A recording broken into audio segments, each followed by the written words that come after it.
Bienvenidos a otra emisión de Cuantos de Ciencia, que hacemos con tanto gusto para ustedes. Damián, que siempre está detrás de cámara y de vez en cuando sale para que no se engolosinen demasiado con él. Diego y Julieta. Hoy les voy a platicar sobre el nuevo kilogramo. Desde el punto de vista de la ciencia es un gran acontecimiento, aunque no lo sea para la vida diaria. Algo que le ha costado a la humanidad trabajo es ponerse de acuerdo, usar las mismas cosas y los mismos términos para tomar decisiones. Y un ejemplo de esto son las unidades de medida. Como saben ustedes, en la antigüedad se utilizaban partes de nuestro cuerpo para las unidades. El pulgar para unidades pequeñas, el pie para unidades más grandes, el largo del brazo para otras. Pero esto variaba con el gobernante, que es el que ponía el estándar de medida en esas épocas. Así es que durante la Revolución Francesa se decidió hacer estándares nuevos de medición. El primer estándar de medición fue el segundo. ¿Cómo se hizo? Pues se puso un astrónomo muy a gusto, acostadito en una hamaca o en una silla, medio incómoda, debo decir, y observaba una estrella. Y empezaba a contar el tiempo. Y se esperaba más o menos 24 horas, y justo antes, cuando veía a la estrella nuevamente, decía, esas son 24 horas. Y lo dividía entre 8600 y ese era el segundo. Es decir, la unidad de tiempo era el segundo. El tiempo que le tarda a la Tierra dar una vuelta sobre su eje. Diego nos va a mostrar cuál es la distancia entre el Ecuador y el Polo Norte que pasa por París. Unos expedicionistas franceses empezaron a hacer esa medición y medieron pedacitos. Pero bueno, no había una línea recta y tuvieron que ir de pueblo en pueblo y después hacer triangulaciones para encontrar bien la distancia.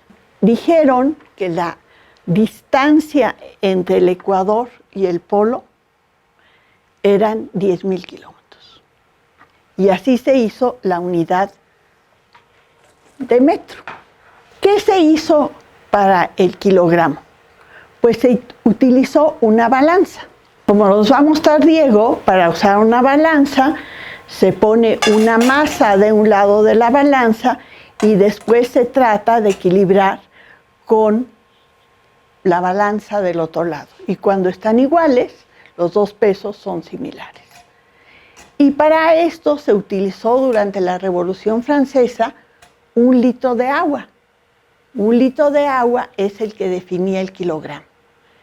Y para que no hubiera la latita de estar midiendo el agua, se hizo una masa de 1 kilogramo que correspondía a 1 litro de agua.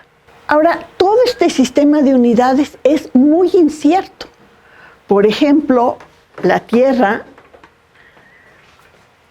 aunque no lo crean, se está frenando. Cada siglo se frena más o menos 1 segundo. Así es que utilizar el giro de la Tierra como constante universal no es suficiente. El metro, un metro, aunque sea una barra o un hilo, pues cambia de longitud, se estira, se desgasta, se rompe, así es que tampoco es la mejor manera de medir. Y una masa tampoco es ideal, ¿verdad? Porque se desgasta, se raya. Si yo me robo 2 moneditas de este lado, pues ya mi kilo varió. Así es que yo puedo engañar a un país diciendo que el kilo es menos de lo que creíamos. Es decir, hubo que usar otro sistema de unidades. ¿Y cómo se hizo? Pues se trató de utilizar las constantes universales del universo. Aunque no lo crean, hay valores de la naturaleza que no cambian, que son independientes de las arbitrariedades humanas. Por ejemplo, la velocidad de la luz es constante. En el vacío siempre se mueve a 300,000 kilómetros por segundo. La frecuencia de la luz de ciertos colores siempre tiene la misma frecuencia.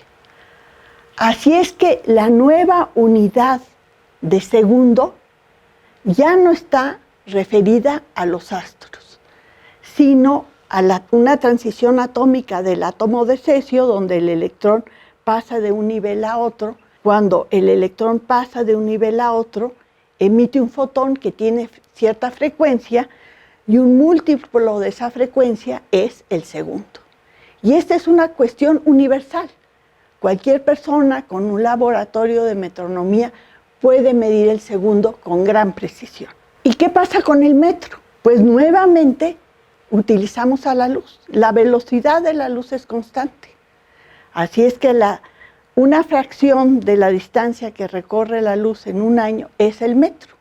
Y como ya conocemos cuánto vale un segundo y velocidad es distancia entre tiempo, podemos definir el metro con gran precisión, nuevamente utilizando una constante de la naturaleza, que es la velocidad de la luz. ¿Cómo le hacemos para la masa? Pues necesitamos buscar una constante de la naturaleza que incorpore a la masa. Y esa es la constante de Planck. Es la constante que mide cuánta energía tiene una partícula de luz, por ejemplo. Depende de la frecuencia. Si yo me muevo los brazos lentos, utilizo menos energía que si los muevo rápido. Pero esta constante se puede expresar en términos de la masa, porque es energía. Como saben ustedes, la energía depende de la masa, de la aceleración de los cuerpos y de la distancia que recorren. Así es que podemos utilizar esta constante de Planck para medir la masa. ¿Cómo lo hicimos? Pues nuevamente utilizamos una balanza, pero en lugar de ponerle masa a uno de los brazos de la balanza, solo utilizamos un plato. Y abajo del plato se puso un campo magnético que le equilibraba perfectamente la masa de la balanza. Y de esta manera se definió el nuevo kilo. Es decir, se construyó una esfera de silicio lo más perfecta que se ha podido hacer hasta la fecha y se suspendió en esta balanza. Y se puso un campo magnético que la levitó. Y se midió cuántos amperes producía el campo magnético capaz de levitarlo. Y este se puede expresar en múltiplos de la constante de Planck. Así es que nuevamente una constante de la naturaleza que tiene que ver con la luz se utilizó para determinar el nuevo kilo. Esta es la servilleta donde los diferentes investigadores que hicieron las mediciones apuntaron sus datos, pero finalmente se pusieron de acuerdo y ya hay una nueva definición de kilo. Esta definición ya existe, pero se va a poner en uso hasta el 20 de mayo del 2019, porque se están construyendo balanzas muy pequeñitas para que en cualquier laboratorio de metronomía del mundo se pueda replicar el kilo patrón.